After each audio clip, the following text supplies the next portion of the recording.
क्या कर्म तुरंत फल देता है या जन्मों बाद?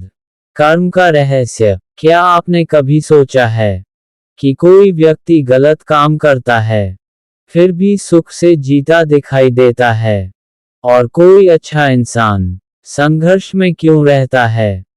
क्या कर्म का फल तुरंत नहीं मिलता, या फिर कर्म जन्मों तक पीछा करता है? अगर कर्म का न्याय है, तो देर क्यों होती है?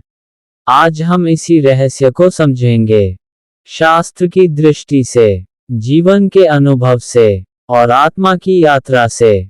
भाग 1, कर्म का नियम क्या कहता है? श्रीमद् भगवद गीता में भगवान श्री कृष्ण कहते हैं, मनुष्य को अपने कर्म का फल अवश्य मिलता है, चाहे इस जन्म में या अगले जन्म में। कर्म कभी नष्ट नहीं होता, वह ऊर्जा की तरह है, जो लौट कर आती ही है। परंतु प्रश्न यह है, कब? भाग 2, कर्म 3 प्रकार से फल देता है। कर्म का फल 3 प्रकार से आता है। तुरंत फल, जैसे अगर आप किसी को अपमानित करते हैं, वह उसी समय प्रतिक्रिया दे सकता है। अगर आप किसी की मदद करते हैं, तुरंत आशीर्वाद मिलता है। इसे कहते हैं दृश्य कर्म फल। कुछ समय बाद फल। कुछ कर्म बीज की तरह होते हैं, आज बोया, कुछ महीनों बाद परिणाम मिला। जैसे अच्छी पढ़ाई का फल कई साल बाद नौकरी के रूप में मिलता है। गलत जीवन शैली का फल बीमारी के रूप में बाद में आता है। जन्मों बाद फल। कुछ कर्म बहुत गहरे होते हैं, वे आत्मा के खाते में जमा हो जाते हैं।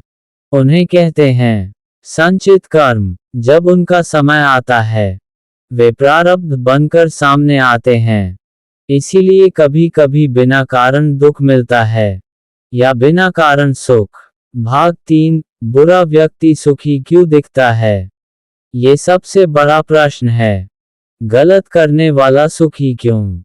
संभव है वह इस जन्म में अपने पुराने पुण्य भोग रहा हो, और जो अच्छा व्यक्ति संघर्ष कर रहा है, वह पुराने ऋण चुका रहा हो। कर्म का हिसाब बैंक की तरह है। पुराना बैलेंस खत्म होगा, तब नया हिसाब शुरू होगा। भाग 4, क्या हम कर्मफल से बच सकते हैं? नहीं, पर हम उसे हल्का कर सकते हैं। कैसे?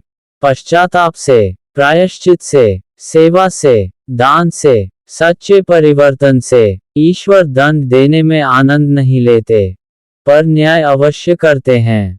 भाग 5, सबसे बड़ी सच्चाई। कर्म तुरंत भी फल देता है, और जन्मों बाद भी। ये कर्म की गहराई पर निर्भर करता है। हल्का कर्म जल्दी फल देता है, गहरा कर्म समय लेकर लौटता है। पर याद रखिए, कर्म का न्याय अचूक है। अगर आज जीवन में बिना कारण संघर्ष है, तो घबराए नहीं। हो सकता है आप आत्मा को शुद्ध कर रहे हों। आज से हर कर्म सोच समझकर कीजिए, क्योंकि हर विचार, हर शब्द, हर व्यवहार भविष्य का बीज है। और कमेंट में लिखिए, मैं सजग होकर कर्म करूंगा करूंगी।